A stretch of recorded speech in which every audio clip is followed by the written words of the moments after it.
guests and call-in listeners or chatters are solely the opinions of the original source who expressed them. They do not necessarily represent the opinions of Revolution Radio and freedomslips.com, its staff, or affiliates. You're listening to Revolution Radio, freedomslips.com, 100% listener-supported radio, and now we return you to your host.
Hello.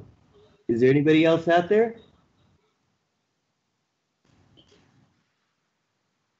Well, this is Philip Fairbanks. I think we've got Dr. Ott is here. I think he's trying to get on the line.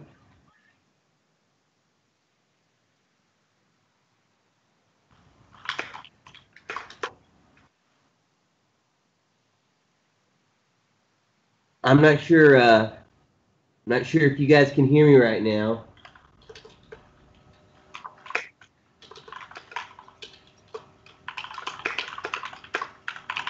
I certainly can. Great, good. I think Dr.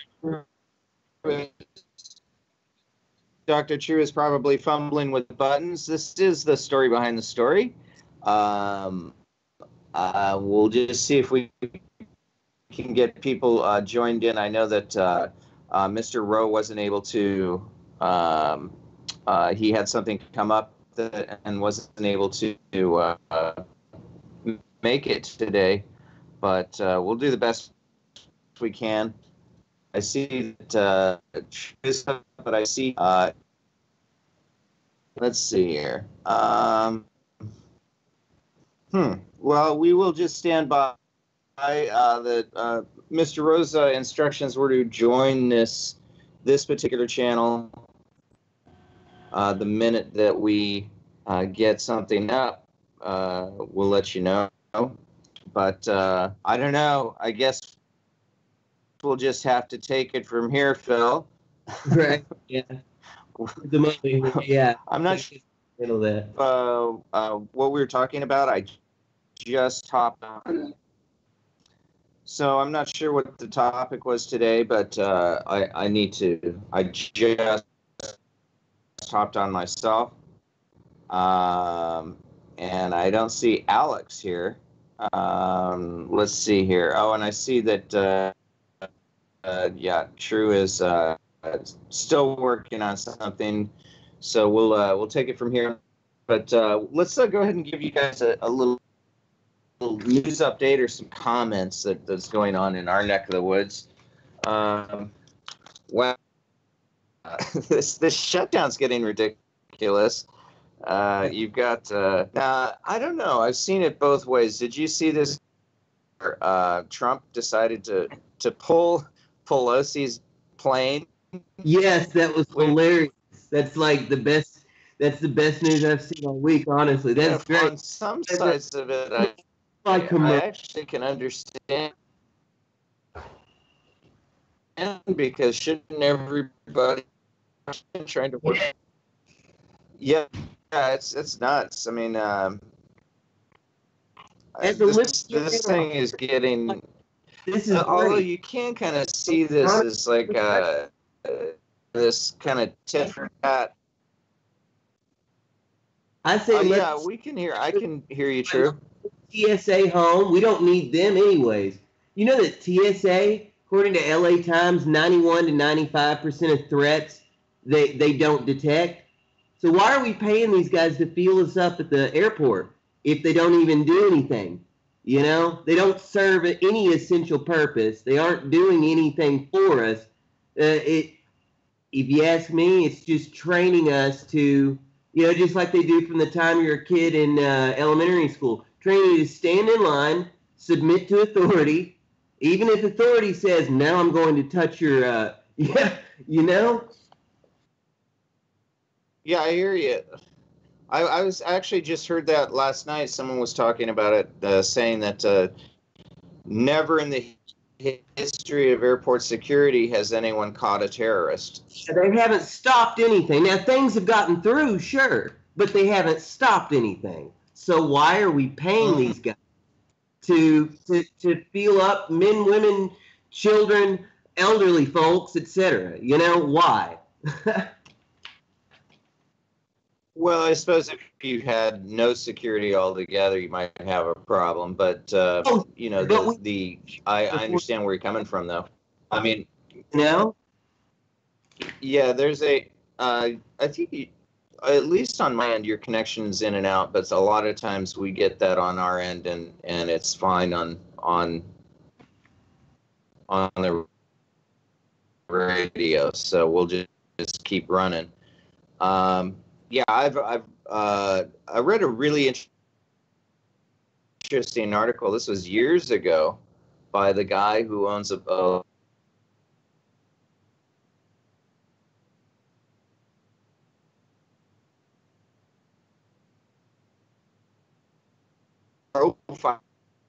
profiling is necessary. Okay, how, you know, that it's, but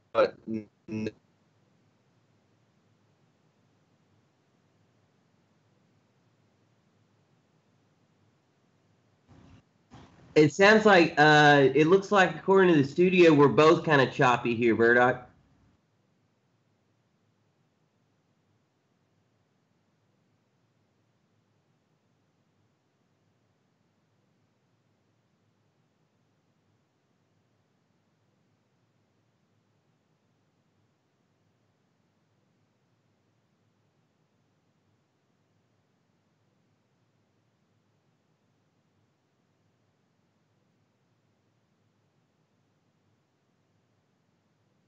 Burdock, you there? I'm having trouble hearing you.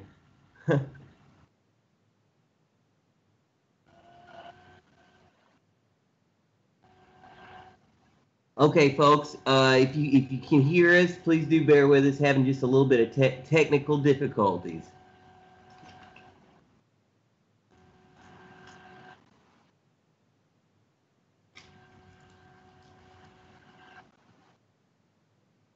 But yeah, in regards to the TSA thing, I don't know if hopefully folks are hearing me right now.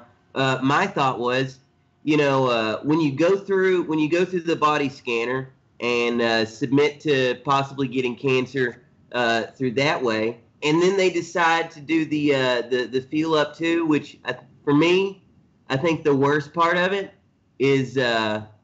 You know, they tell you what they're going to do right before they do it. Like, okay, now I'm going to use the back of my hand in the non-sensitive areas, and I'm going to feel on your left thigh, you know. And so after that whole, like, you know, humiliating and mortifying experience, if and when they don't find anything, it's my personal belief they should offer you a drink voucher, you know. Like, you going to feel me up in public? At least buy me a drink afterwards. Oh yeah.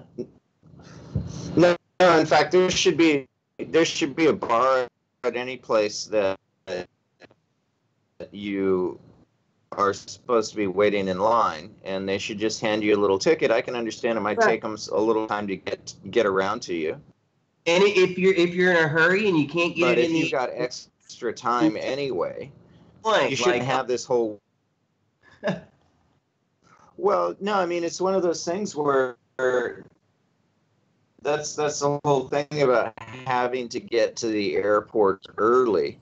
If you just go, you can usually check in, even international flights. You can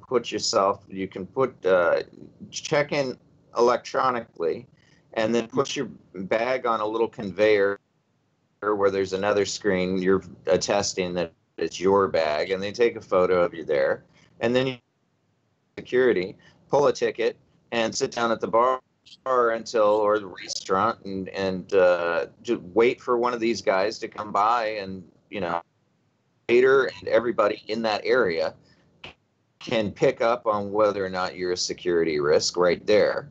But that way you're not standing in the line like you're checked in there. The airport knows where, or the airline knows where you are. So you don't have to waste this huge amount of time, but billions of dollars every week of wasted time of business travelers. I mean, think of all of the cumulative hours that could be wasted by standing in line, where you can't be particularly productive on a phone. So, I mean, I suppose some people can, but you can have the person sit down or not even have to go, to the airport. You shouldn't have to be more than, you should be able to show up at the airport a half hour before that plane leaves and just get on. So anyway, that's just, that's my argument on that one. I don't know if is that true that's trying to hop in here. I'm seeing messages, but I haven't looked at my chat here. I'm having issues myself, so this looks like Dr. Rock's still trying to get in this. Radio. Well, we will just wing it. We've done this before. Right. Yeah. So, you're working on, or I don't know if you started. You had some favorable response. I kind of pitched a story to you last night that I thought was interesting. That brings in a bunch of elements we've talked before on this show about serial killers. Yeah. You want to tell? My mind's already heading in that direction because I was picking back through Dave McGowan's Program to Kill: The Politics of Serial Murder, which, for my money, hands down the best book on serial killers, because it goes into all the, dude, you know how many of these serial killers went to the same, were in the military but trained at the same base and have very similar histories, or their dad was a cop, or there's all these weird connections, let's see, John Wayne Gacy, he was hanging out with the police for like a year while they're trying to catch the murderer. Yeah. I mean, there were some cops that really liked him. There were other cops that he was just straight out taunting them. Yeah. He'd pull out a joint and he'd light up a joint in front of them and just taunt them, even after they were investigating him. But before that, I mean, he was a big guy in the community, and everybody loved him, including cops. Remember Marc Dutroux in Belgium? Yeah. All these cases of crazy, these guys. But the other group.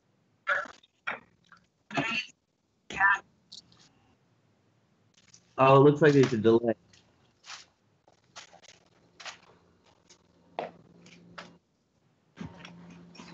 But yeah, in the case of the Beast of Belgium, for instance, there's cases worldwide where these guys, it looks like they had some help. It looks like they were connected. Well, and there was one in Norway that was shut down. This was what, 5 years ago, I think. Mm-hmm. And that's, I mean, it was this huge child porn deal, and they shut that whole thing down because, and it was just a ton of, and quietly resigned, but nobody Oh, right, really yeah. got any jail time to speak of. It was just super, super quiet. And it was move on, nothing. Stop it. But they didn't. Everything was sealed. Report on it. So yeah, it was. That's some creepy stuff. I mean, you need to know more about this stuff, and even in some cases, dough. And everything was, you don't even know, and swept under the carpet. Right. So yeah, these guys are out of control. When you've got the police on your side, it's amazing what you can do. Some of these, and that goes back. I mean, it goes back. I think that cops that had these. Now I can understand. Serial killers are, and psychopaths are a lot of times some of the most personable people, because of they're often quite likable. So you can understand, I mean, people getting caught by them because they're the best in the business. They're the best liars, the best deceivers. They have to have that because that's part of how they lure their victims. Now, some of them they just grab, and have this incredible ability to lie. So you got to give it. You got to. I don't know. I think you should double check all those cops if they don't know, and of course, if they're hanging around these guys and they do know. That's definitely. Like I said long ago. I mean, I think that cops and people who. Like Richard Ramirez, his dad was a cop, like right on the Tijuana border, where all the ladies disappear for decades have. Oh, yeah. Mm-hmm. Yeah. But I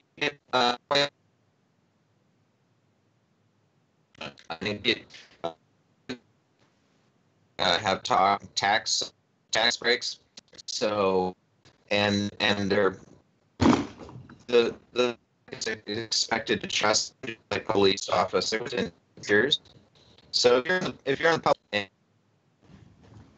and you commit a crime, I think because you're in a position of public trust and you're breaching it. Right. I don't know. Just a thought there, and yeah, definitely profiling, but all of this stuff. I mean, we've been talking about this, the dominoes are going to fall and all of this, and I hate to say it, but I guess I was wrong, because I thought with a lot of these pedo arrests that we've been on, a matter of time statistically also, that you're going to find.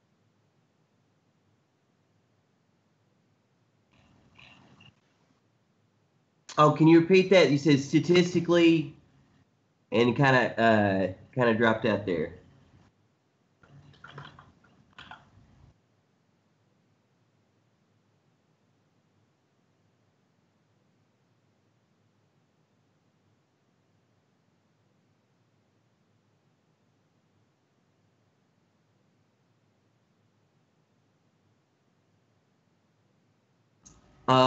Burdock, I'm having trouble hearing you.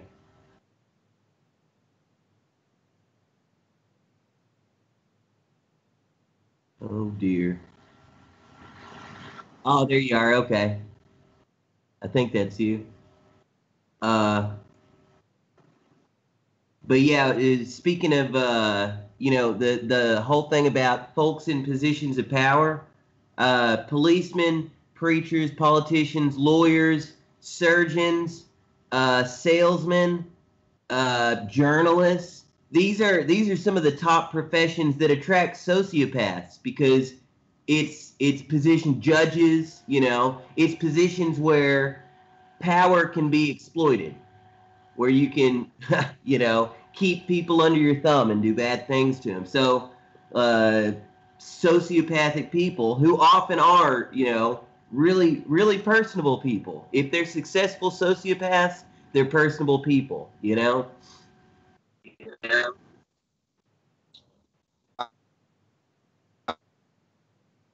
I think I finally got back on my connection here. Is it's I think it's just one of those this, that, and the other, right? Yeah, I had to check outside. It's a little cloudy, but I don't think it's the. I don't think.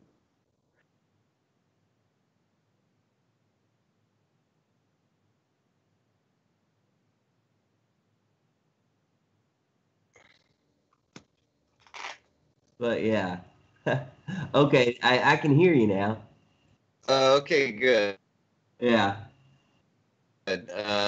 My connect is choppy, and actually it has been this way all night. So I do have another thing I can switch over to if that goes out after the break. Okay, good. So hopefully True will be joining us soon, and we were just instructed to just go ahead and join the call.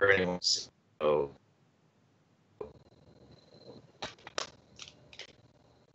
yeah, doing our best to keep it lively here. Yeah. But yeah, did you see that link through in the chat? Speaking of people in positions of major power abusing said power, there's a 190-page shareholder complaint against Alphabet, the parent company of Google, Superior Court of the State of California, County of San Mateo, James Martin, derivatively on behalf of Alphabet Inc. versus Lawrence Page, Sergey Brin, Eric Schmidt, Andrew Rubin, et al. Rubin got $90 million exit package. He was implicated in sex trafficking. Let's see. Another member of the Alphabet brass was apparently got busted for sexual abuse and harassment. And they gave him a $90 million golden parachute and wished him the best of luck as he headed off to Uber. Mm-hmm. Uber is a perfect place for him. Yeah. Lord. Let's see. Supposedly he was loaning out, this Rubin guy, loaning out his sex slaves. Hey, I got some sex slaves. You want to borrow one? Just, wipe it off when you're done with it. Yeah, no, that's just crazy. It's I really do think the elite. Yeah, how we should think. You need to be politically correct. Slap sex slave. What? No, you don't tell me how morality should be. That's not how this works. Yeah, I was going and doing a little housekeeping on Twitter and came across on YouTube and just these social media accounts, and it was back when we were using we started using the NPC meme. So this was a little while ago when we were writing articles about that. And I still, folks, I don't think you're going to see the last of that one. One of the great Twitter and Google and YouTube, the whole crew, they decided. Sorry, I think my connection's messing up. I'm going to switch over connections, and we'll get back to it. I'll be right back. Okay, gotcha. Well, in the meantime, you mentioned not seeing the last of the NPC meme. Oh wow, perfect timing. Actually, just a few days ago, The Faction, a conservative street art crew, jumped up on a billboard, real time with Bill Maher. The whole truth and nothing but is what it was supposed to say. They covered his face with the blue NPC meme. It says live January 8th, Friday, 10 p.m. NPC instead of whatever the channel, HBO or whatever. And truth is covered up with narrative. So I was really excited to hear about this because previously, Hollywood had Sabu as far as right-wing leaning artists. Sabu did some amazing stuff. He did some Hollywood Pedogate related art. He's kind of famous for, they take something in the area, a statue or whatever, or just drop a statue in the area. Like, as far as art goes, for decades, really, if you weren't a cultural Marxist, you weren't in the club. And, I know personally what happens if you happen to be a conservative, right-leaning artist. You can get blackballed and blacklisted like my friend Charles Kraft, for instance. So it is really, really heartening to see, first there was Sabu, and I was like, wow, this guy, I like this guy. Now we've got The Faction, conservatives also working in the Hollywood area, which, just to be honest, that's the belly of the beast. That's the belly of the beast. It is. And you've seen, I don't know if you've seen James Woods. He talks about this on occasion. He's hopped out and talked about it, but he understands how important it is not to identify these people because it would be career ending for them. Yeah. He's one of the few Hollywood people. You got a few guys like I noticed this was just yesterday on Fox News had a on their webpage, on their news website. They had Gary Sinise, who's a big supporter of the military, and he's not coming out saying he's super pro-Trump, but he is, and yet he comes. Yet they have to follow it up with an article about whatever happened to him, which may be appropriate because once he came out, your career is pretty much done with. So, yeah. I mean, that's the way it is. Now, here's something I saw that it really just boiled my blood, especially since I've seen these people move into San Francisco. And just this hypocrisy. I was going back through and cleaning up these accounts, and they had this.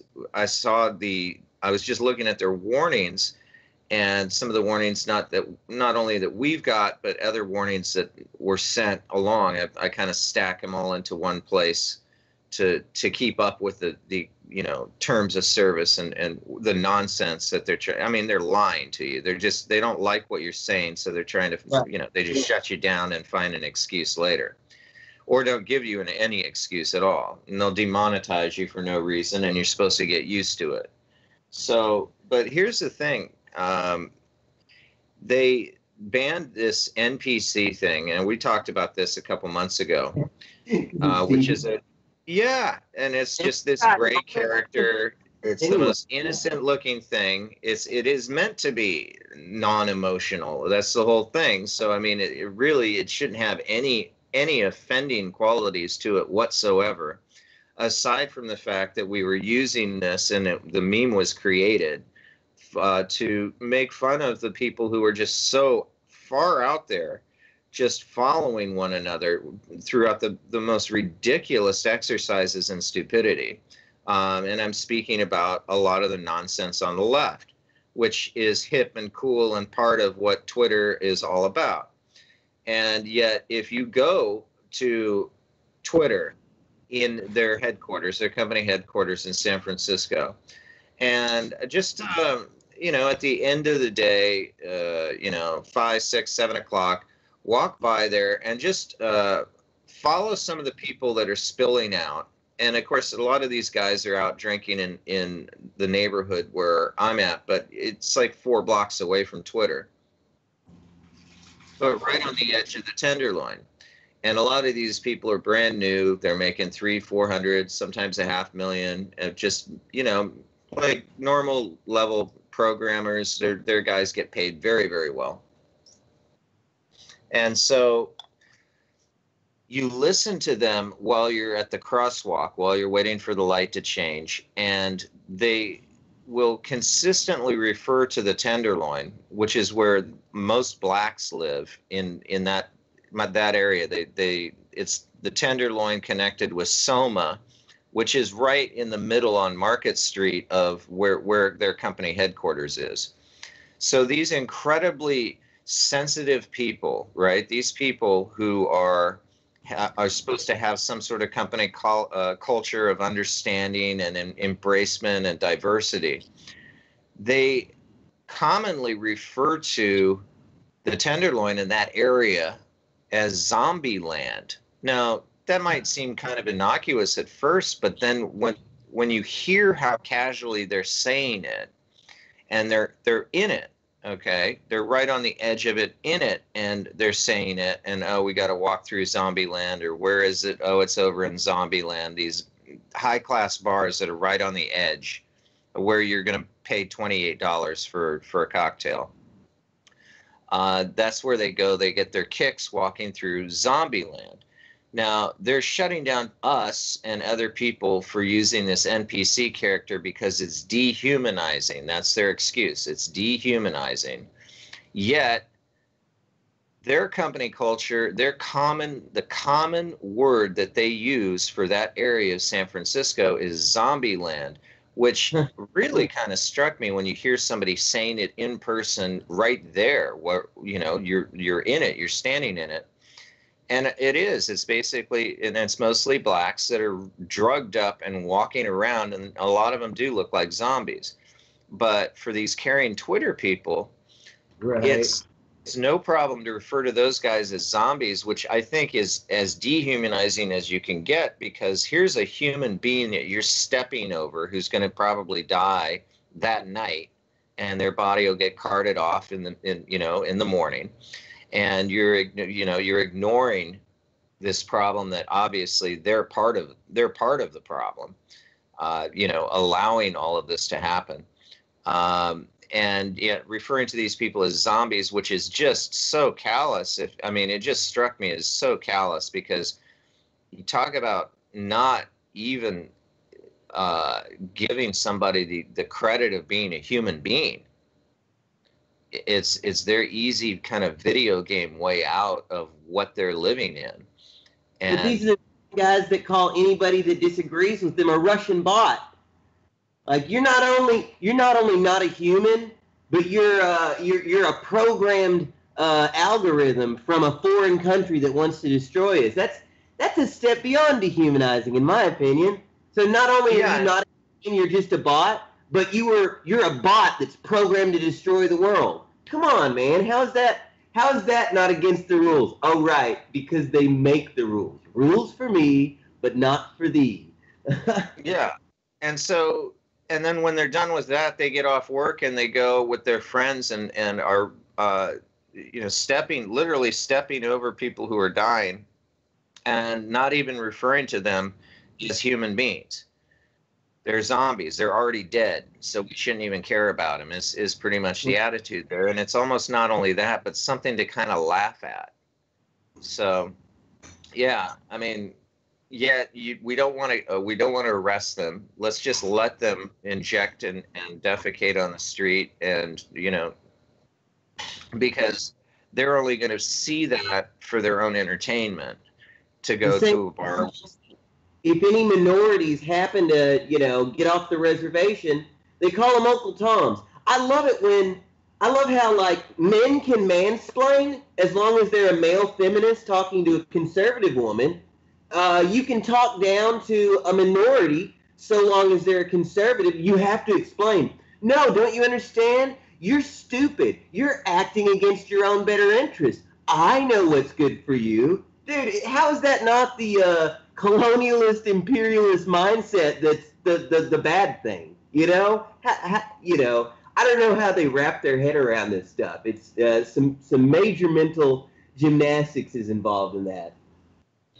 Yeah, I mean, I don't even know if they do. They're just following. If you've seen it, I mean, that's the reason we have the NPC characters. That's the whole mindset, is just to follow and to parrot.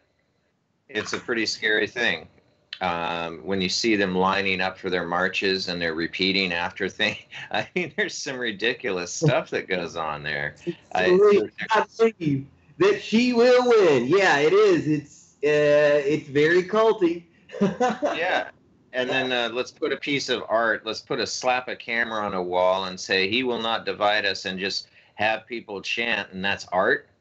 You know, we're talking about Shia LaBeouf here, of course, one of our favorite people. Oh, do we have a Shia update? He's pretty much off the radar now. Last thing I heard, I do have, I've got several things that I keep track of that I get mentions anytime it shows up in the news. The only fairly interesting thing is he did show up on a list of 10 Hollywood personalities with the shortest penis. He's up there with Jude Law and Leonardo DiCaprio. So apart from that, nothing to write home about. Right, gotcha. Man, I guess we did have a little false start, I guess. I mean, he just needed a little attention. And the "he will not divide us" thing, we got wind, and believe me, we get it. We get the news very, very quickly. I think it was within a matter of minutes that the website popped up and it had another flag. And when we see that, it's just like, oh, the games. This is the next round. This is the next season. For Capture the Flag. We were all really, really excited that we were going to get another round to Capture the Flag. And so for those of you who don't know, he's been after the election, he was putting up these flags. And of course, he put up these art installations. And of course, no museum on earth, they went as far as New Mexico, and everybody kept kicking them out. Because it was, you've got all of these crazy people, and they're, normal people are going to be walking through there and kind of looking, and people that would even give them a sideways look, they were beating up. So they resorted to these flags, and of course there was a group of people that thought this was even more fun.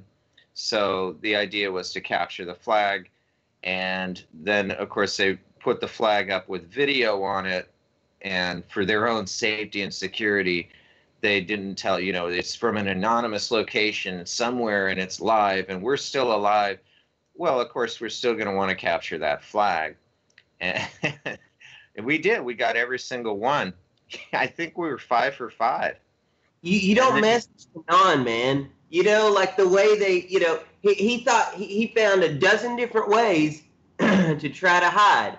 And, we got folks all over the world. Folks are pointing laser pointers or checking the sky to see when the jets are going by, so that they can triangulate his location. And then there was no way to stop him. And speaking of beating up folks, he got arrested for assault a couple of times, and at least once that I remember, dude. He beat up one of the folks that were on his side. But, after a couple months of this, he's so ready to beat, they're all against me. And so just like, I'll admit, I found the whole story hilarious. Oh, yeah. And so whenever it starts up again, I mean, whenever we get wind, now it turns out that this last one was a false alarm. What he had done is, of course, we found that out, was that he played, the video was actually on a loop. It wasn't live. So you need a good sample of it. I think they took video of a flag that they had raised and then just put it on a loop. And of course, it once you do that, you can't fool us, okay? You cannot fool us. It might take us a little time, but a little time is kind of a joke. The amount of time it actually takes 10,000 or 20,000 really incredibly smart people in all different walks of life. For example, one of those weaponized autism. That's what they call it, weaponized autism. Yeah, and I mean, one of those, that the most amazing one where you were talking about the laser pointers and there were guys, driving around, circulating the neighborhood, honking the horns because they did have audio on it. But it took people who were adept at air traffic control, and it took a couple of astronomers. There were some astronomers who came in, pitched in, and said, I think we can geolocate that, considering how the rotation of these constellations are throughout that night. And they could pin it down to a certain area. And then, of course, you've got people that they're going to be on a connection that's using a VPN or an onion relay. So you've got people on the technical side that can get as far as they can with that. And then it might be as simple as, hey, who are the people he's been talking to? Let's see if, what their internet bill is. And a lot of times maybe you can get an IP address from that and you can figure out their provider and locate that down to, there's so many different ways. I mean, in fact, actually, they were talking about when he was locked himself up in a cabin in Finland, they were talking about analyzing the wood grain in a photograph. Yeah. And believe me, there are people on our network that can do that. Okay. So, yeah, I mean, talk about profiling in the TSA. I mean, we can bring this full circle, Phil. I think actually you could pay for video feed from all sorts of airports, to in kind of these waiting areas. Instead of having people stand in line, you're going to have to wait a little bit for your plane anyway. I always say you should do it in comfort. But you could have people that would just do nothing but take a look at, have a screen in their place and say, you know what, that guy over there. If you have more eyes on the situation, the way people are behaving. I just watched a documentary on that underwear bomber, right? Remember that guy? Oh yeah. So he was actually a good pick. I mean, the only reason that he was on any sort of questionable list, which is a list of about 300,000 people, which is I can't remember the name of it now. It's not the no-fly list, but it's just a list where people start to take notice. And you could, if you were bringing fruit in from Mexico accidentally, you could get on this list. But he was on that list, and the only reason he was on that one was because his father was worried about this guy being, radicalized, and his father reached out to the FBI and on several occasions and said, no, my son is all, he's gone off the deep end. And so that guy never should have been put on a plane in the first place. But one of the things that, and it goes through all the levels of security and the bomb and the detonating device, the detonating mechanism he used, which is chemical. So there wasn't, you didn't have that typical, like a blasting cap would have some pyrotechnics in it, which would set off an explosive swab. Well, this guy had a compound chemical where you mix two chemicals together and you inject that into the Semtex, and it creates a massive amount of heat after. Except it explodes, right? Yeah, it's a chemical detonator. Yeah, like this isn't glue, but you put them together and, except, in this case, explosion, yeah. Yeah, so, but one of the people, as they're following through, they've got an interview. I think it was, I can't remember who produced it. It's really well done. But they interviewed one of the gals that was on the plane who was in the waiting area, and she was about to, but just didn't think, oh, well, it's not really my business, noticed this guy's behavior. And she's a civilian. She's not even in, she's not in security, or she's not a poker player or anything. She's not trained. And she noticed something, and she's on the same plane, and in fact was just like 8 seats away when this big pop went off.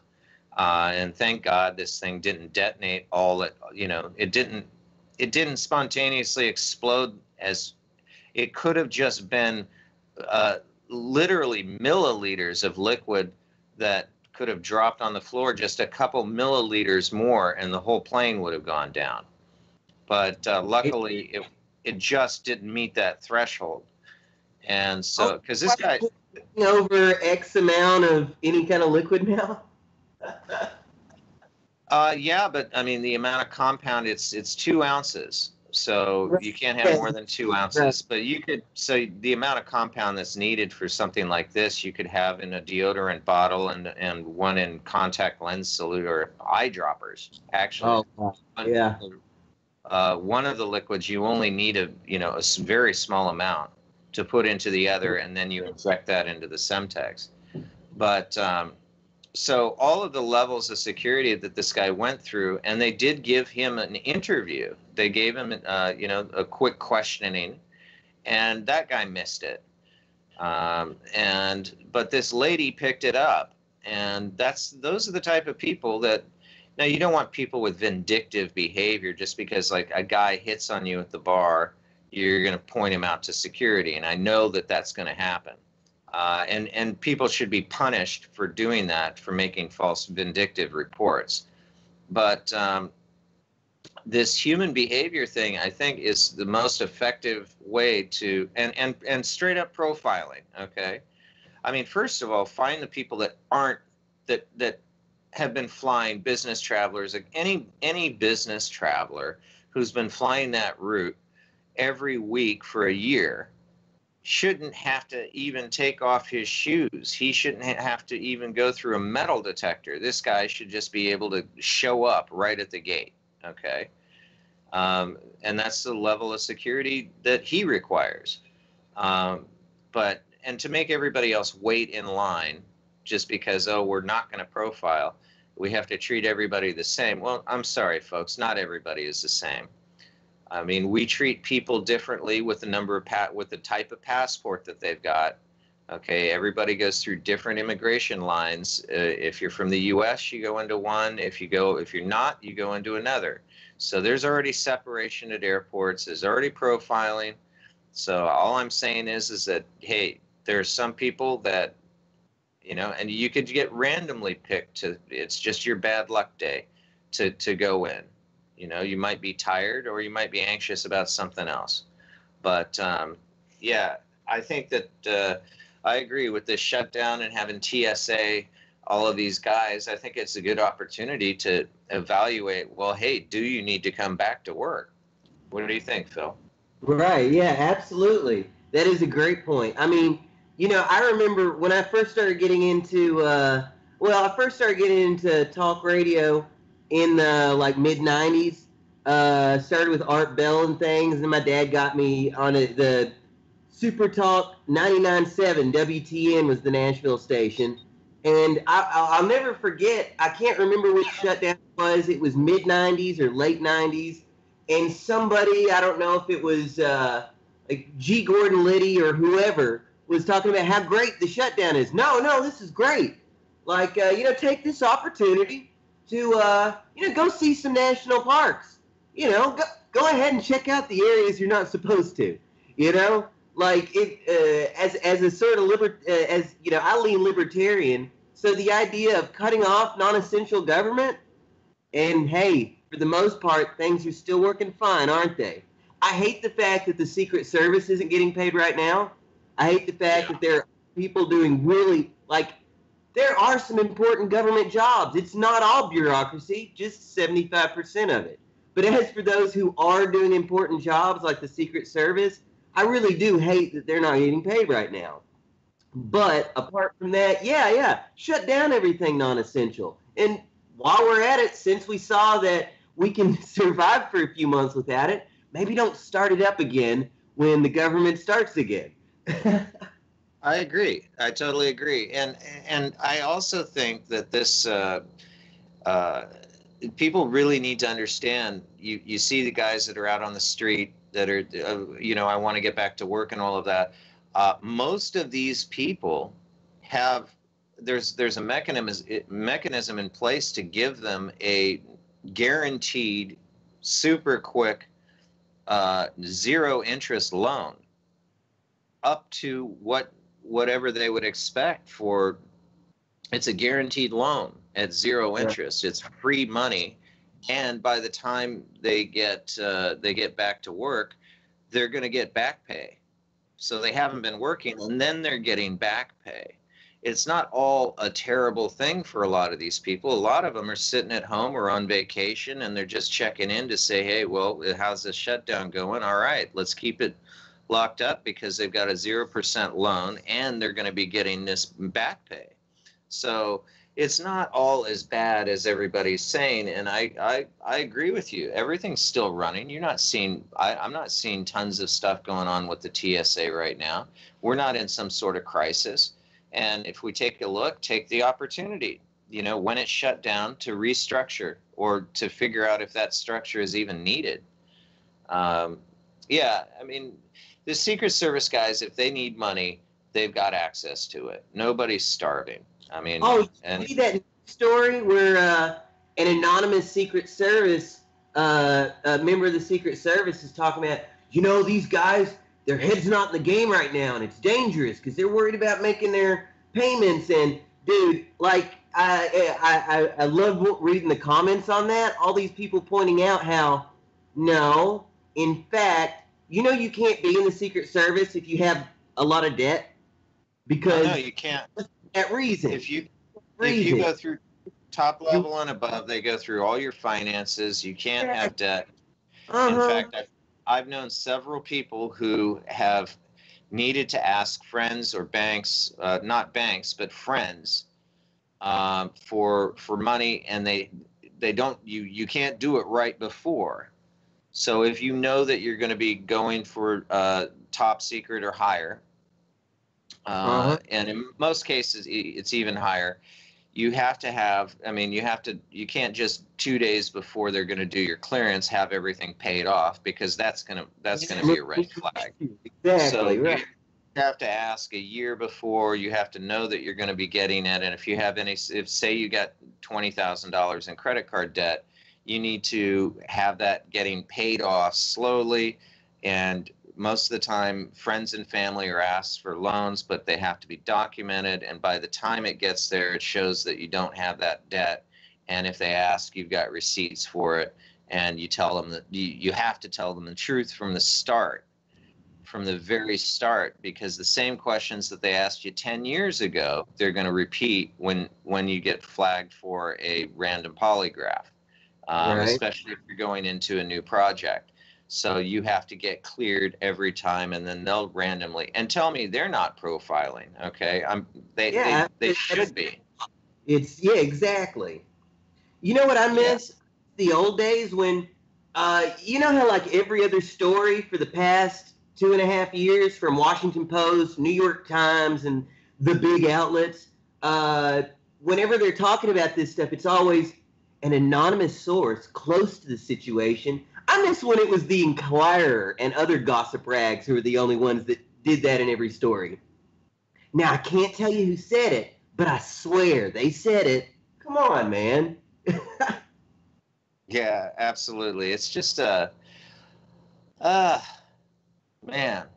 But it is scary how this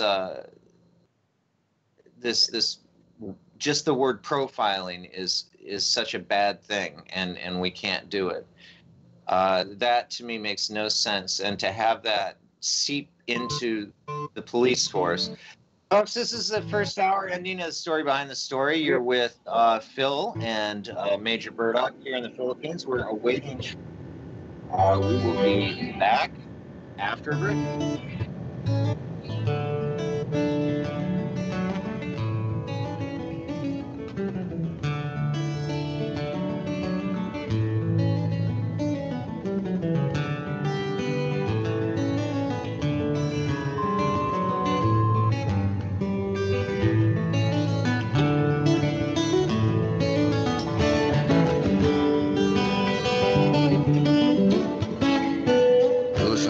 Radio at freedomslips.com. We'll be right back after this message.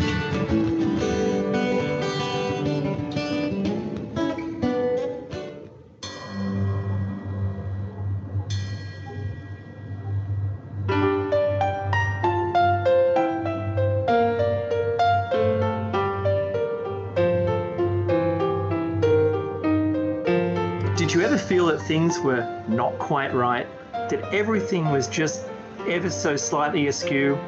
Do you have, to paraphrase Morpheus, a splinter in your mind? If you're interested in hearing the latest information about UFOs, the paranormal, ancient cultures and structures, monatomic elements, longevity, fantastic discoveries in science, downloaded to your brain, then tune into us. Hi, I'm Dave. And I'm Mackie. And we are Shiny Side Out, Sundays 2 to 4 a.m. Eastern. See you then. Revolution Radio, freedomslips.com. You don't need to expect us. We're already here.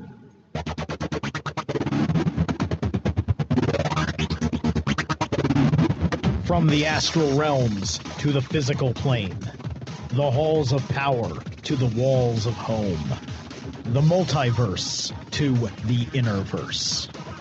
All will be haunted by the ghost in the machine. I am Steve Zerloff, the ghost in the machine. Mondays, 10 p.m. Eastern Standard Time, Studio B. Exclusively here on Revolution.Radio.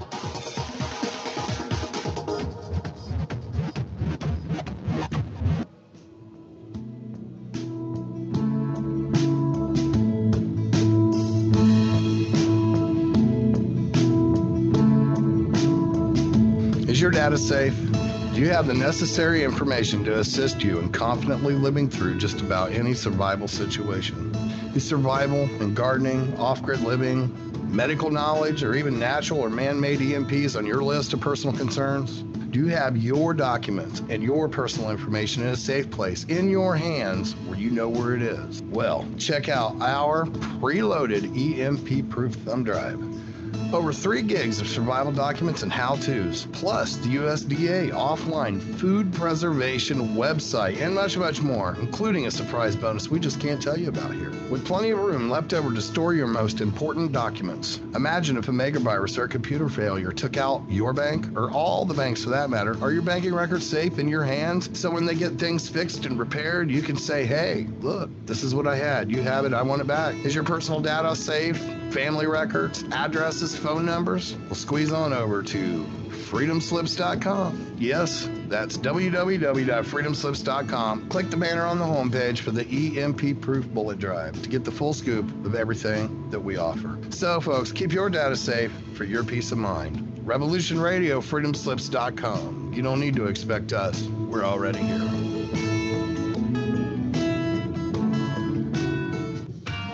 Looking for a nightcap to fill your listening needs?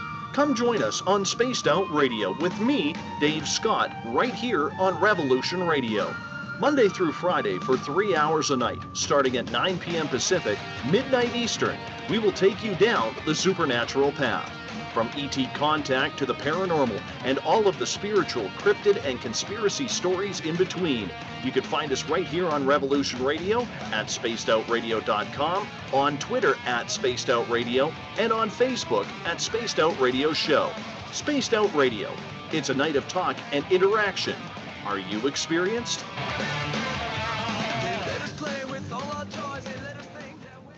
Do you or someone you know suffer from poor circulation, shortness of breath, or chest pains? Are you looking for a more natural solution to help overcome these problems? People tell us that after just a few months taking Extendivite, their doctors have noticed unexplainable improvements in their overall health. For more information, visit heartdrop.com or call 1-877-928-8822. Extend your life with Extendivite. And tell them Nighthawk sent you, because if you call this number and tell them Nighthawk sent you, you'll get $5 off your first order at extendivite.com. Thank you. The opinions expressed on this radio station, its programs, and its website by the hosts, guests, and call-in listeners or chatters are solely the opinions of the original source who expressed them. They do not necessarily represent the opinions of Revolution Radio and freedomslips.com, its staff, or affiliates. You're listening to Revolution Radio, freedomslips.com, 100% listener-supported radio, and now we return you to your host.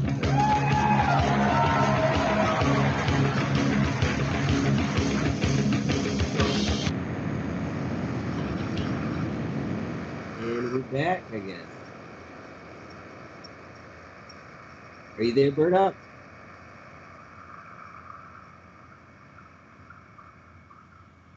Okay,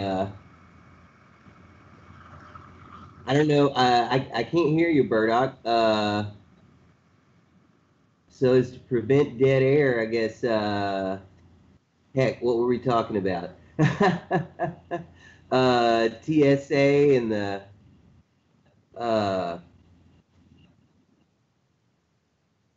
here, hold on a second. Please bear with, folks. Oh, okay, never mind. I got it. I've been asked to take the intro. Well, shoot. In that case, I did want to mention these guys, the faction again.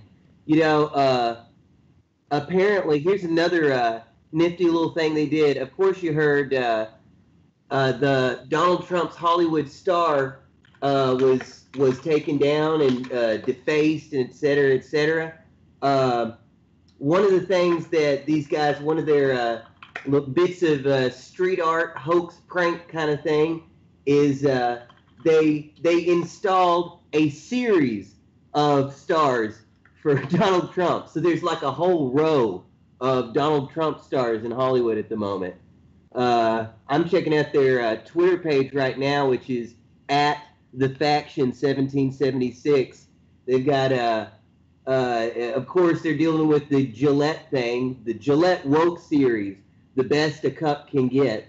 Which, by the way, you know, I was watching the whole Gillette thing. This is what really bugs me. If you watch that commercial, even playing by their own rules, you notice, like in a couple of cases, they've got the men. The men are all behind the grills. That's what they would call. Isn't that reinforcing traditional gender roles? Isn't that a bad thing? Then the whole bit about how men are supposed to stick up for women, and you've got all these scenes where the bad guy and then the good guy comes in because women need men to protect them. Wait, hold on. Isn't that literally against your own rules? It's, we had Nike. I love that when Nike had Colin Kaepernick. Like, how do you get a bunch of liberals, how do you get a bunch of socially conscious folks to support sweatshop slave labor? We're definitely not, we've definitely not seen the last of this socially conscious advertising. It's a trap. These corporations are sociopathic. They care about money and power and control. And in some cases, though, kind of like, the movie Battlefield Earth made no money. Battlefield Earth was a huge flop. That said, the Scientologists were more than willing to sink millions into it because sometimes it's about your cult, not the profit. You know, Scientology and these sociopathic corporations aren't all about profit, believe it or not. Sometimes they're about just plain control and power and pushing a narrative. So, yeah, I guarantee we've not seen the last of this get woke, go broke style advertising. But, yeah, see, what else is going on here? Oh, yeah, here we go. speaking of Hollywood stars, so, you know, we got to get rid of Donald Trump star, but Kevin Spacey and Brett Ratner, apparently rape, straight up rape doesn't make you ineligible, but being Donald Trump does. It's I guess it's really all about your priorities, though, folks. Kind of like this story, a story I did recently for the Goldwater, where NBC did the anti-pedo shaming story. They were concerned about vigilante groups who entrap child predators, and you know what a problem that is. They did this whole glowing description of this this young man in his 20s who went to pick up a 14-year-old. It turned out he wasn't a 14-year-old. He was Pop Squad, preying on predators. That's what the POP stands for. So Pop Squad showed up. They did a video of him, and the guy killed himself. And I'll never forget in that article a police officer saying about how, you know, it's a real shame, you know, and how this guy was a victim. He was a victim. Well, I mean, what would have happened if it wasn't Pop Squad? Who would have been the victim there? So is it better that a child predator offed himself, or would they have preferred that just a 14-year-old child was groomed, approached online, and, you know, that kind of thing often leads those victims to suicide. But I guess I guess once again, it's just all about your priorities. But yeah, let's see what else. See what else I can. Speaking of recent stories we've done here at the Goldwater, the Goldwater.com course is Burdock and I write and edit for 8chan's own news service. But yeah, I guess the Joan Benet Ramsey story was back in the news. That's kind of what got me on the back on the serial killer tip. As I mentioned, Dave McGowan had some has some really great research on connections between the intelligence agency and the so-called hippie phenomenon. You know, a lot of people don't realize that Jim Morrison's dad was Admiral Morrison, who, you know, the first thing that Admiral Morrison, as soon as Kennedy was assassinated, like the same day or the next day, it was a literal coup. Admiral Morrison, Jim Morrison's dad, announced that he would be leading the fleet. Admiral Morrison, of course, is the guy that was responsible for, I believe, is the Tet Offensive. Pretty much got us into Vietnam in the first place. But yeah, there's a lot of weird stuff related to CIA and MK Ultra and all this, because they were all doing the same LSD experimentation. The hippies were a great group to draw on as free guinea pigs. But yeah, McGowan's written weird scenes inside the canyon about the Laurel Canyon scene, and also Programmed to Kill, the politics of serial murder. And if you're at all interested in the CIA's MK Ultra program, or you know, the hippie culture, or serial killers, and the whole first section of Programmed to Kill is the pedophocracy, the those in power who have been preying on children, and it's really nothing new. If you read the Bible in the Old Testament, you hear about Moloch and Remphan, and so yeah, sacrificing children is about as old as dirt, and it's still going on. It's a long tragic tradition. The Ramsey story, by the way, I remember I saw it pop up in the news, and I kind of ignored it because I knew it was nothing. I finally did check it out, and sure enough, it was this Gary Oliva. I remember last January 2018, I saw Star Magazine had a world exclusive where this convicted pedophile who's in prison had confessed. No, guys fishing for a book deal or fame, or wants to get more letters from hybristophilic women. Hybristophilia, by the way. Apparently, there are women who are only sexually attracted to absolute degenerates that have murdered or raped or who abuse children. So my guess is he's looking for fan letters or a book deal. But yeah, here a year later, the story's coming back out again. And if you're at all familiar with the Ramsey story, there is way too much to point towards the family being a part of the cover-up. And not only that, you know, they were creme de la creme of Boulder, Colorado society. They had very powerful friends, and you know, we'll never know exactly what happened because the parents made sure to obscure the scene, and the cops and the prosecutors and all the way up to the governor who cleared them on DNA evidence, which, by the way, just 2 years ago, finally that DNA evidence was called into question. I'm sure they already knew, though. The former district attorney of Boulder, the governor, who's the governor after, I can't remember her name off the top of my head. They all said that it was an absolute travesty that should have never happened. But yeah, I think I hear you. You there, Burdock? Yeah, sure am. I'm back. Yeah, kind of crazy. Wasn't there a guy that was it a couple years ago that he confessed as well? Some teacher in Japan. Oh wait, no, really? Yeah, I think you're right. I do remember. Yeah. There's been a few of them, and this guy, you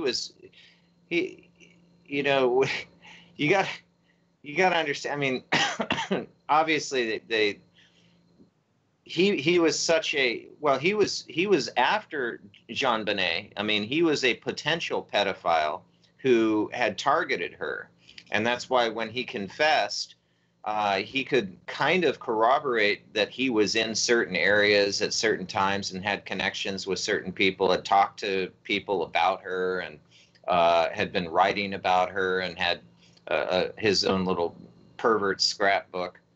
Right.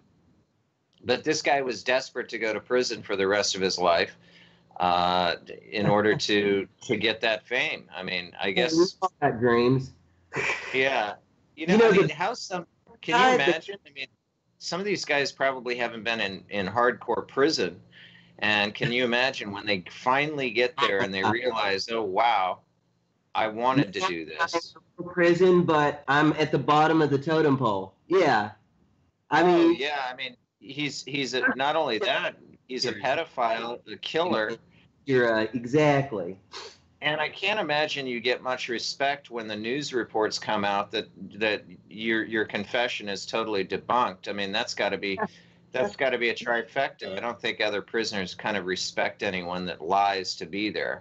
So, my God. You know, the creepiest thing about no, there's too much. One of the really creepy things was that whole Bill McReynolds, how apparently this one guy's daughter was kidnapped. His daughter and her friend who was spending the night both got kidnapped, and his daughter was forced to watch a sexual assault. No charges were ever filed. Nobody went to jail related to this. It was 22 years to the day of the Joan Benet Ramsey case. December 26th of 1974. So 22 years to the day. Not only that, but then after that happened, a couple years later, his wife, Janet McReynolds, writes a play called Hey Rube about a ritual killing of a young girl who's abandoned in a basement. Like, what? Oh, but it gets creepier. Bill McReynolds, when Joan Benet had her funeral, he gave a speech, and he not only mentioned how close he was to Joan Benet and how much he loved her, he mentioned all these other little girls that he'd known before they died too young. In fact, 3 of those young girls, he had notches on his Celtic harp with their names beside him. Then probably the creepiest part, I heard that he was given a vial of her glitter, the glitter that she used in her pageants, and one of his last requests was to be cremated and for that glitter to be mixed with the ashes, dude. You know? And I'm not even saying he's the one that did it. I just think he was involved in systematic abuse. I think the mom was a zombie who did whatever Dad and John said. John's got really close connections to Lockheed Martin. Did somebody say spook? There were too many people. The Fleet White, the oil executive who the police do not. There's a crime scene, right? A child's been murdered. You don't ask the father and potential witness to bring his buddy over who was at the party because they had a Christmas party and 911 was called. And they never explained why 911 was called 2 nights before her body was finally found. But one of the guys that was I bet it was a wild party, at that wild party at the Ramsey's house, Fleet White, the police asked him and John to search the area, and they immediately headed to the basement. Wait a minute. So cops have been swarming the place for 12, 15 hours, and nobody checked the basement? But they ask who should be 2 of the witnesses or 2 of the possible suspects? No, that is not how you conduct it. I am not a cop, but I know that's not how you conduct an investigation. No, when you serve a warrant, a search warrant, you make sure that most of the time people, especially if there's if you suspect forensic evidence, sometimes they'll just be looking for a kid or anything of that nature, which is, you're going to need the parents' help. You might keep them in a room, but you're always going to make sure that they're not touching anything. But most of the time, nobody but people who have custody of, it's a chain of evidence at that point, right? Because it's a potential crime scene. Nobody should be in there that is not part of the chain of evidence. That means even people who have been called in to investigate it. Let's say the FBI is there, but they haven't actually signed over on it. They're not allowed in.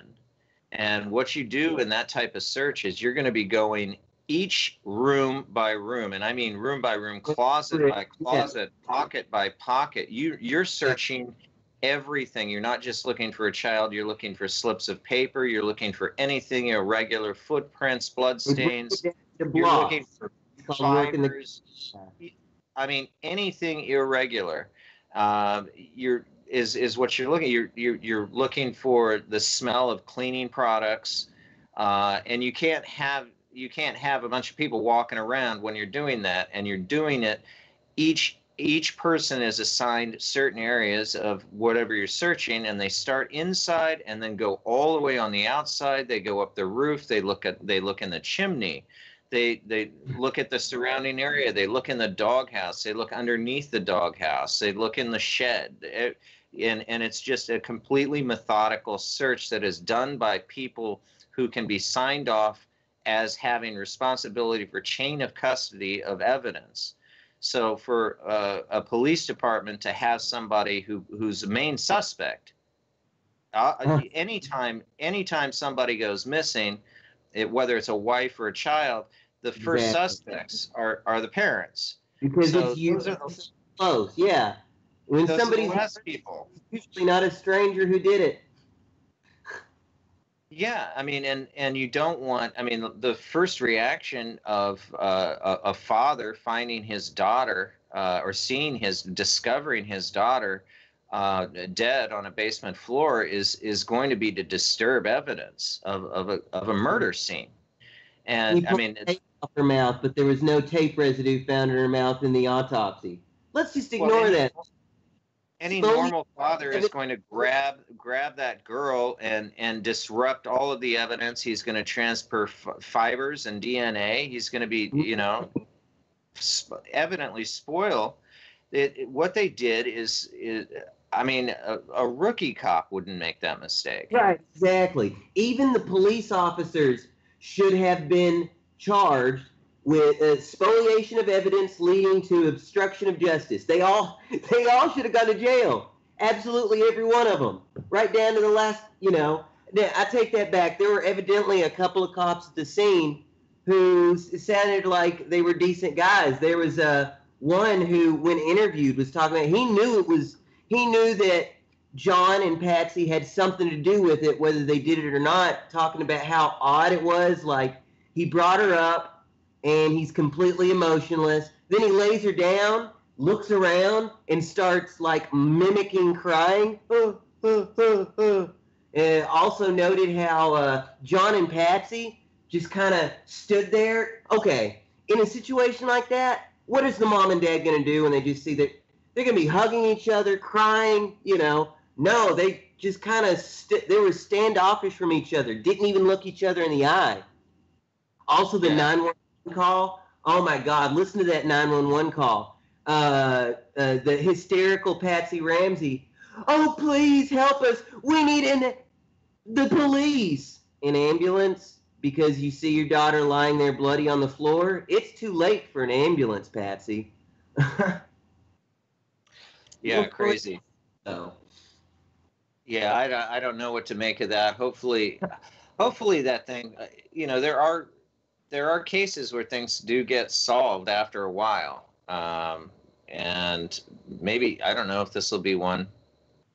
I mean, I think it's. I would love to see justice for Joan Benet Ramsey. That's such a heartbreaking story, and I hate to fall into the trap of, how like Nancy Grace doesn't care about anybody murdered unless they were a cheerleader or something.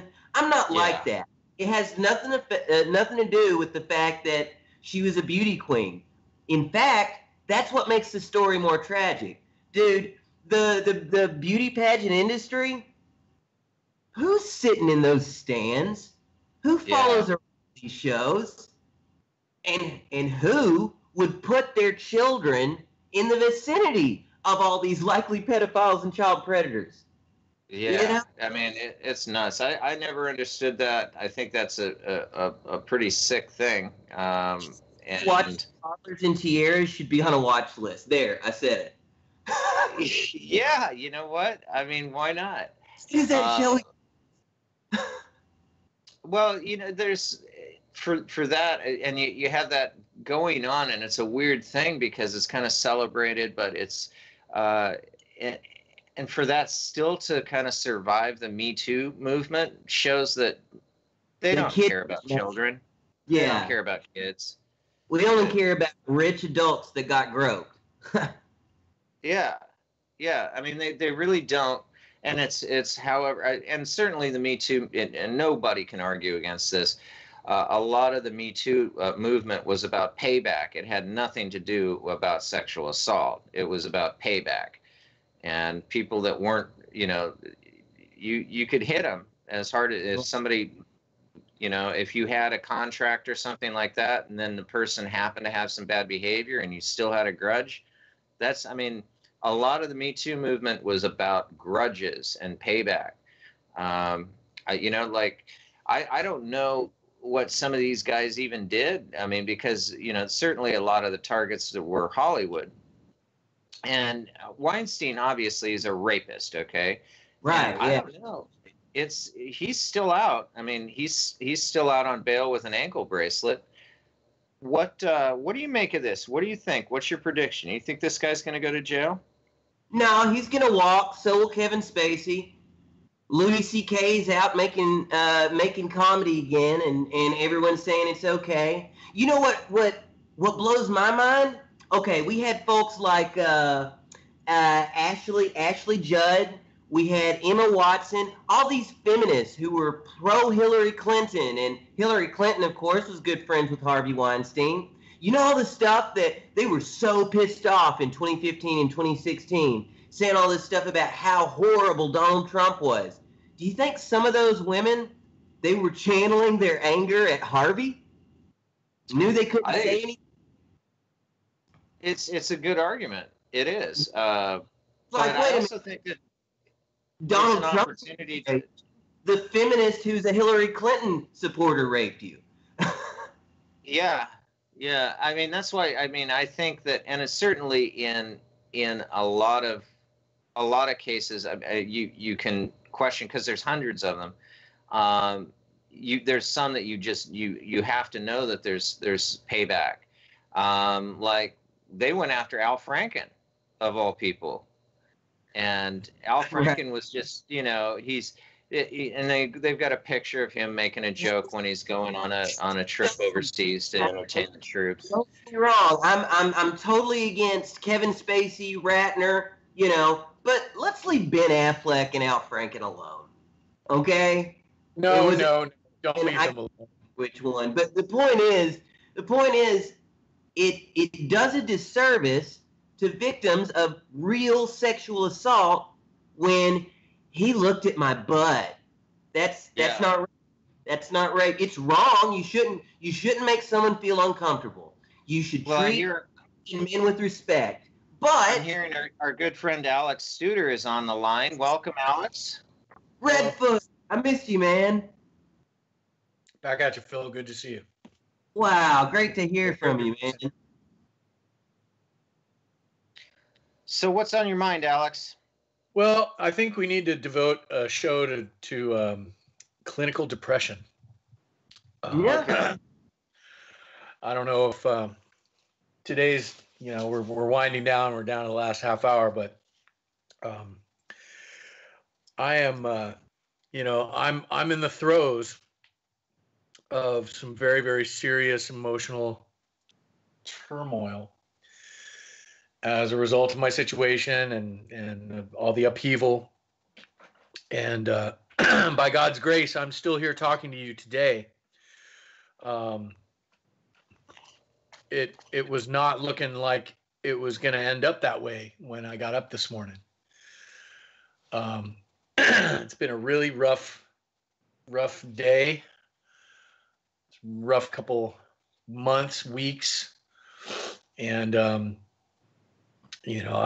really, I'm doing what I can to just put one foot in front of the other. The other thing I did want to mention is my frustration over this supermoon hullabaloo, this story that they keep piping out about the moon is going to be 30,000 miles closer than it normally is. At perigee of 226,000 miles away. It's going to be fully eclipsed, and then it's going to have a blood moon. Don't believe the hype. There's a perfectly rational explanation for all of this in the biblical cosmology model, and I'm not buying it. And anybody out there who is sold on this this lunacy, I have a bridge to sell them on Mars. I'm having a blowout sale. That was a good one. Well, so we were joking about the super wolf blood moon being a reason to and kind of an excuse for all of these freakouts. We had a couple of freakouts earlier this month, and I guess I haven't seen any. We were predicting more of these outbursts, of transvestites and liberals trying to rob banks just because that's where the money is. Yeah, I don't know what's going on, but the minute we mentioned it, maybe the super wolf blood moon, whatever it is, with a dozen eclipses, is actually has a calming effect on these people. I thought anything that has super blood wolf, I thought we'd see people freak out. Yeah, some lycanthropy situation. Yeah. I don't know, but Alex, hang in there, man. It's just we're gonna power through this thing. It's this. I mean, what happened to you doesn't. I mean, you can't go through what you just did and not have some sort of residual effect. That's traumatic. Yeah. Yeah. So. Shell shock. PTSD, you name it, I've got it, and it's a real roller coaster. Because I get in my head, and I just things snowball in there, and it's just like, oh God, why am I even here? Why even try? Why even try? So thank you guys, I appreciate it. Like I said, every day is a new challenge, and just so many unknowns. I'm not sure how much freedom I'm going to be afforded, and for how long, given the precipitous nature of the terms that I'm under at this point. Well, obviously, being your the biggest fear after what you went through is having to go through it again. So we'll make sure that let's just do everything to make sure that you're protected, that you're safe, that you're able to ensure that yourself, and let us help you. So it's one of these things. I mean, this is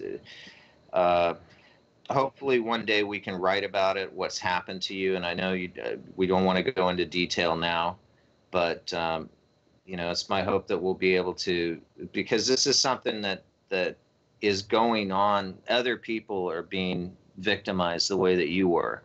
Absolutely. And it's been weaponized, and this is the way the law is constructed, is that anybody who wants to incarcerate anybody, they can make up a false allegation, and simply for the false allegation that, oh, this guy threatened me.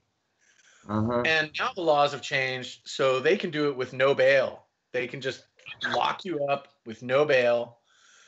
And just because you've been accused of being a risk to the public in some kind of way, whether or not it's true, you can be completely just extracted and locked.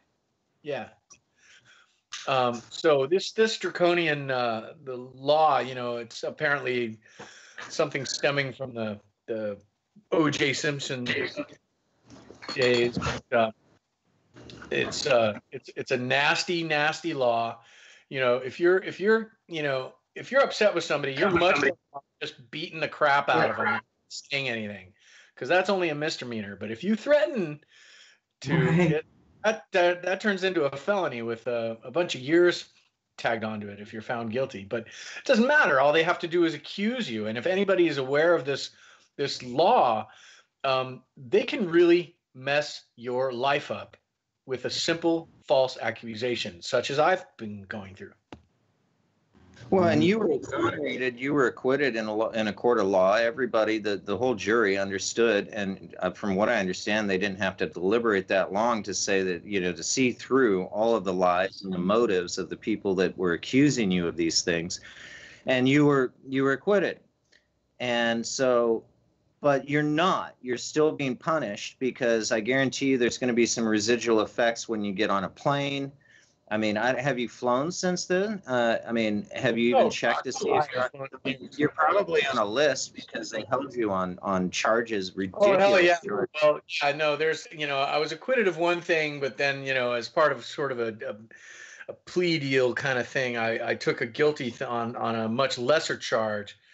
I'll tell you the details of that later. But so yeah, I mean, my record is marred permanently, and yeah, I'm sure I'm on all kind of lists, and I don't have any aspirations of flying anywhere until I get my my wings clean from this situation, and that's right, But hopefully, if I'm able, when I'm able, my first on my list would be to go out that way where you guys are, and hang out a bit, maybe not come back for a while. It's definitely a breath of fresh air over here. I mean, that's one of the reasons that I knew that Phil wouldn't have any problem over here. Right. You can You can have conversations like we are right now. Like if I'd seen what was coming, I would have kicked you aside and jumped the plane and ahead of you. But good on you, and I'm glad things are going well for you, man. Apart from friends, you know what I miss about the U.S.? I was gonna say me neither, but if you find out, go ahead and tell me. Yeah, nothing, I bet. I love America, and I love Tennessee. And you know, it's sort of like family. It's easier to love when you don't see them that often. Yeah. Right, absence makes the heart grow fonder and all that. But you know, I'm here watching, you know, the filth of San Francisco go down the toilet, and now with Gavin in charge, oh yeah. I mean, folks, I've known this guy since I was a little kid. His dad just passed away. His dad, Judge Newsom, was basically the consigliere for Gordon Getty.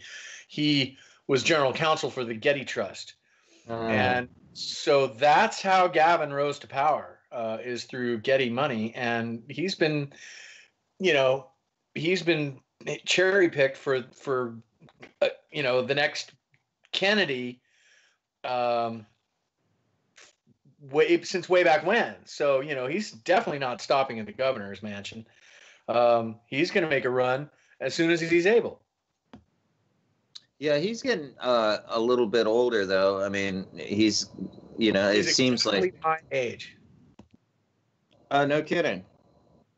Well, I'm only like, I think I'm a couple months older than him by like 2 months, I think.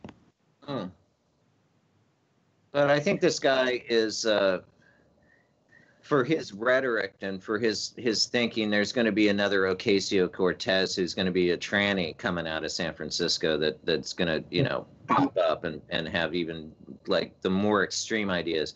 And I think, you know what? I honestly think it's good. I mean, I've been saying this for a couple years now. I said, we're witnessing the splintering of the Democrat Party, and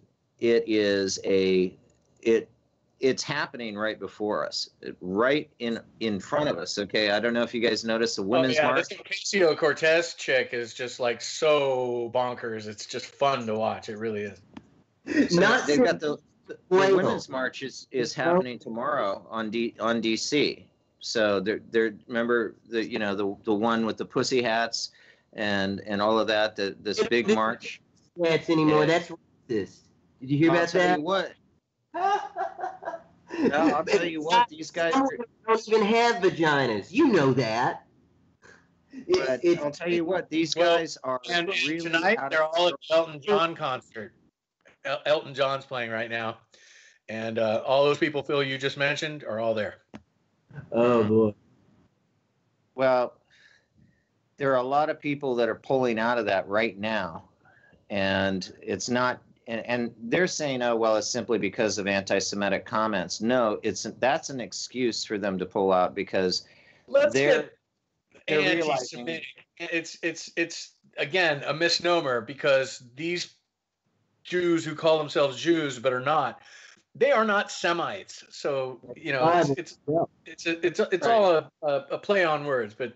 Like I said, it's an excuse, and they'll use any vernacular they can, but they don't want any part of this group anymore, because they realize there's a thinking part of the Democratic Party that, believe it or not, that is they're getting woke themselves, and they're saying, oh my God, this elixir, I mean, all of these marches and everything were good, but these people are getting out of control, and it's going deeper and deeper, and you're going to witness, even with these women's marches, you're seeing this splinter off right now. So there are a bunch of groups that have publicly announced that they're no longer affiliating themselves with, and large companies that were the year before aren't this year. And so political candidates are really going to have to put themselves in line, one side or the other. And this whole group of crazy people that are putting pussy hats on their heads and having to explain that to their children. This is just, but we're witnessing So it's happening just at almost a perfect rate, because right when the primaries are coming around, you're going to see that splinter this time around. Everybody, half the country hates Donald Trump and doesn't want to see him elected. But you've got this faction of people where all of them hate Donald Trump and they don't want to see him elected. They want to get elected, and it's fracturing. It's fracturing, and there's no way that they're going to be able to win if they're not together. Yeah.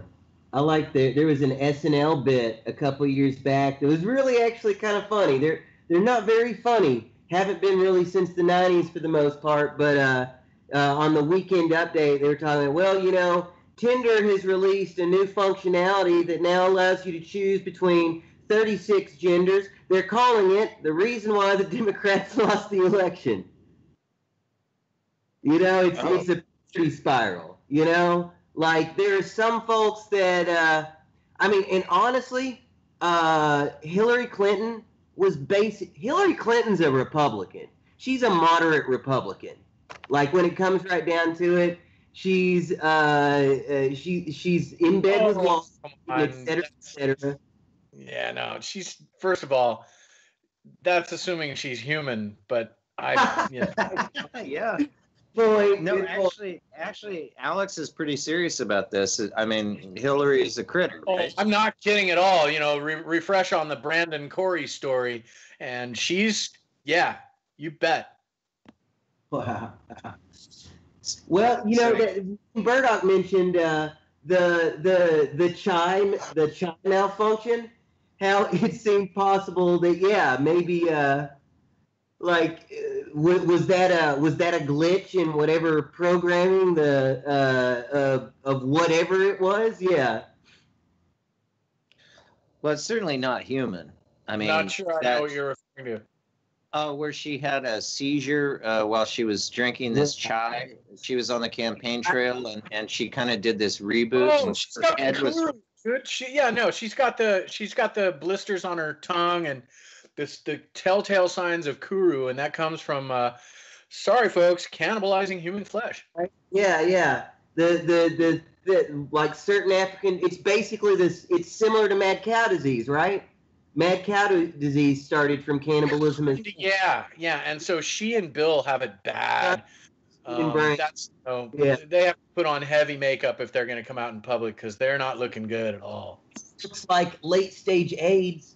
Like, honestly, he looks like, and he's got presidential health care and looks like he's in the late stages of AIDS. That ain't good. I think a lot of that also with Bill is. Think about the types of drugs that they have access to. I mean, and if you're going to have people, and just look at their personality. Those are people who will absolutely take a pill to solve something in their own head because they're not going to want to have all of those demons chasing around in their head, and that's assuming that they have any sort of thought pattern that human beings do. Right, yeah.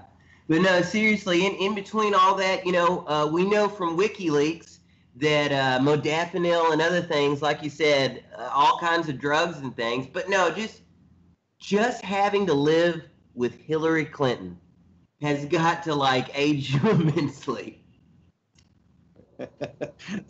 Well, I've always she has been Bill's handler from day one. Yes. And this, I'm talking about the Monarch program. I'm speaking very specifically to that, and I think that's a big part of why she and Huma Abedin have been gay lovers since Huma was 19 years old. Oh yeah, I'd heard something about that. Yeah. Jeez. Yeah, it could be. I mean, I think Huma has been part of the handling team along with Hillary, handling Bill. All the way through his presidency and beyond. Oh, yeah. I mean, why do you think that she is so nonchalant about, I guess the politician's wife is going to come and defend him, and that's the dutiful thing. But she went way beyond that. The number of women that she not only condoned it, she just accepted the fact that, oh, well, let's just make sure that he has his women and his kids. Yeah, she's basically a beard, you know, in the sense of, you know, that role, although her husband is not gay, but she basically knowingly cuckolded herself to keep him appeased. And he did the same thing, knowing that she was, you know, tight with Huma Abedin. Well, and it also went even further because she would go and personally threaten all of the women, not in a sense of, hey, stay away from my husband, he's my love, you know, you're messing with our family. It's, we're going to kill you if you say anything about this, because it's going to, you know, screw up his career. Or our career. And that's because what we're really good at doing. And if you haven't heard, yes, we have a reputation. There's a long wake of dead people that we leave behind. So, you know, you don't want to be added to that list of Clinton dead people. Well, I'm going to have to plug the Goldwater on this one because we're the only people that are currently reporting on it. I do send it out once a week. We have the whole body count series. If you go to thegoldwater.com, thegoldwater.com, there's a link up on top that Lexi wrote, and she wrote this entire series on all the people that the Clintons have killed, and I think she got through 14 or 15 articles. But that's just a primer, folks. There are hundreds of them, hundreds of these people. And so hopefully we'll maybe continue that on sometime later. I'm not sure if we're going to be what our intentions are with the following that series, but I would like to. I'd like to keep that going. But yeah, this is she went beyond ignoring it and encouraging it. She enabled him to the point where he was protected in doing it, and that's also probably one of the reasons that he ends up on you know, when somebody's got that particular problem and they're a pedophile, then the best thing going at that time was, well, why don't we just do it over international waters on a private jet, which is what Epstein did. And so that's what happened. That's what happened. I mean, so you take a look at the flight logs that the pilot filled out on Epstein's Lolita 1. That's the Lolita Express, I should say. That's how it happened. So, yeah, I mean, tell me that wasn't the perfect thing. And I believe that was a Mossad operation from the get-go. I think that straight up, you know, this is the same. This is how they bribe people. They blackmail them. They catch them in compromising positions with youngsters, and bada boom, bada bing. They're blackmailed, and now they get them to do anything they want. It's the most powerful currency on earth, Alex. It is. What other names are present on those flight manifests? But Donald J. Trump, right? Yes, he is. He is. I've seen it. I've seen the documents myself. He is on the manifest, and so whether he's a petter or not, you know, it remains to be seen, because he wouldn't have run for president, I don't think, if they had video of him, you know, having sex with children on that plane. I don't think that he would have run for president, but he has been on that plane. I've seen the manifest. And that means that he's also been at Little St. James, which, you know, who's to say it couldn't have been a recon? We don't know, you know, anything other than the fact that he's on the manifest. But his flights actually were not down to St. Thomas. Oh, really? So, okay. Yeah, his flights were mostly to Europe.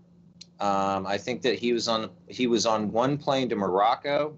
That had a stopover, and I don't know, but it was just, it almost looked like it was for a meeting or convenience. You know, again, you know, Epstein, you know, who was his primary defense lawyer? someone very close to Donald Trump. So it could be very well that if he never went to the island, he may not have had any complicity in any of these so-called pizza-related activities. But yeah, he does have the association. You know, I don't think anybody's squeaky clean in all of this, but you know, we're gonna find out. I mean, and to be honest, on that, we did check during that period of time where he was and why he would need to be taking that plane. And most of the time, and I think there were only 3 flights that he was on. I think 2 of them we confirmed that his plane was actually being serviced at the time. So it was kind of a situation where, hey, bud, can I borrow your jet? Well, yeah, but I mean, on our level, like for example, in San Francisco, you remember Jafar, right?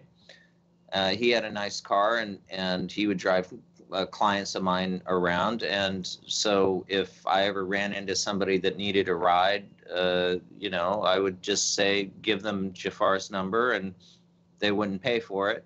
Whatever happened in Jafar's car, you know, wouldn't be on you. You would just. I had a couple of friends like that also. Yeah.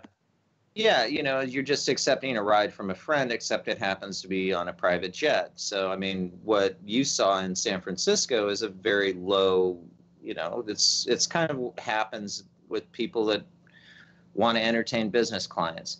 So, I mean, I don't put it off that, you know, that doesn't happen. I mean, and a lot of people have jets that own jets. So I think they feel like they need to be used because they're incredibly expensive. So you want, part of the value of it is being able to give people a ride. And so you can't discount that on a business level. It is one way to impress people, is to say, hey, you know, don't fly commercial, why don't you just take my jet? And that happens all the time with people who have hundreds of millions or billions of dollars. So I don't know. It's up in the air. I mean, certainly we know where Bill Clinton stands on all of that.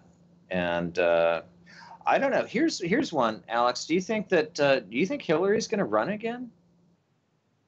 I don't think she can walk. No, she's not going to run again. She's done for, man. She's done. She's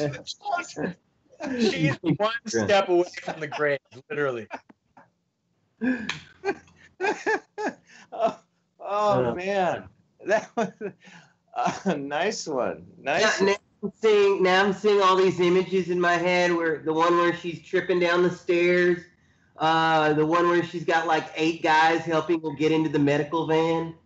Totally, dude. She's done for. She's like, if she's not already dead, she's damn near halfway there, and being propped up by CGI and doppelgangers and body doubles and who knows what else.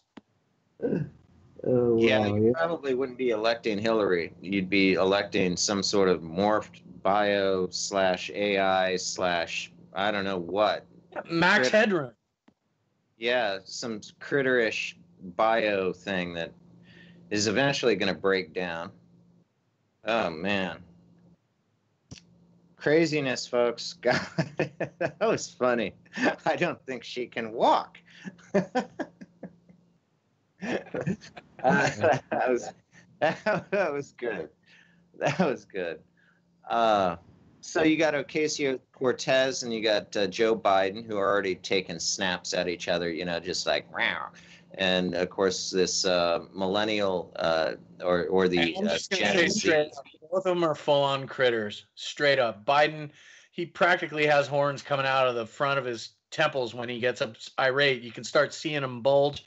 He has bad morphing days. He shapeshifts a lot by accident on camera, and it's very visible that he's full-on critter. As far as Ocasio-Cortez, she's young, but she's showing all the signs. I'm just waiting for a caught on tape moment. Oh, gotcha. Well, we do have on a show that we did. What was it, last week or week before, Phil? We did a show where we ran a clip of Biden, and little girls don't like him. Little girls don't like him. Yeah, it's horrible. Yeah, absolutely. He's a creep, and he is a super creep. And I mean, even children know to stay away from him. They know, they get creeped out. The parents get creeped out. You see these photo sessions where the parents are literally grabbing their children and pulling them away from this guy who's whispering sweet nothings into their ears. Some of these girls are, 6, 8 years old. Talk about lecherous and salacious, just absolute debauchery. He's king of the hill. Mm-hmm. Terrible. Did you see the one where Jeff Sessions slaps his hand at one point? Yeah. I believe since we're coming up 3 minutes, Revolution Radio. You want to do the? Oh, gotcha. You want to do the take us out, Alex? Revolution Radio is we're not sponsored, so please subscribe to the archives and donate. And I'll let you take us out, Alex. All right. Well, thank you. Thank you for filling in. Phil, great to hear from you. Thanks to Code Monkey and Jim and all the folks back at 8chan Goldwater. We love you guys. True obviously couldn't make it tonight, and Burdock, I'm so glad that you've found a safe place here and you're getting along so well. You're such a welcome addition to this show, and you're really bringing a lot to it. My blog is still up. You can get to it by way of alexstudermusic.com and go to Alex's blog. I haven't brought anything new to it yet, but some point I will. Stay tuned, folks. We'll be back a week from tonight. Have a great week. Godspeed, folks.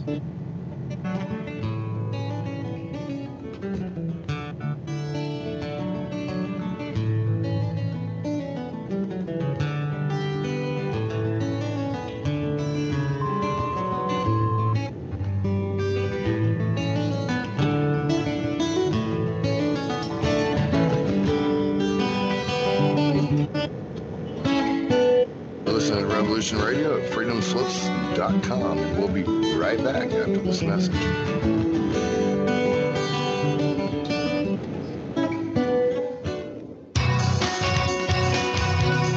Thank you for listening to Revolution Radio at freedomslips.com. Commercial advertising you hear in this program is of the sole discretion and benefit of the host of whose program you are listening to. Revolution Radio does not endorse any commercial products, nor does it accept monetary compensation for on-air advertising of commercial products, nor will it ever. We are and shall remain 100% listener supported. Any product advertising on this program are considered used at higher risk, and Revolution Radio shall not be held liable for any claims or damages received from any product advertised within this program. Revolution Radio, where information never sleeps.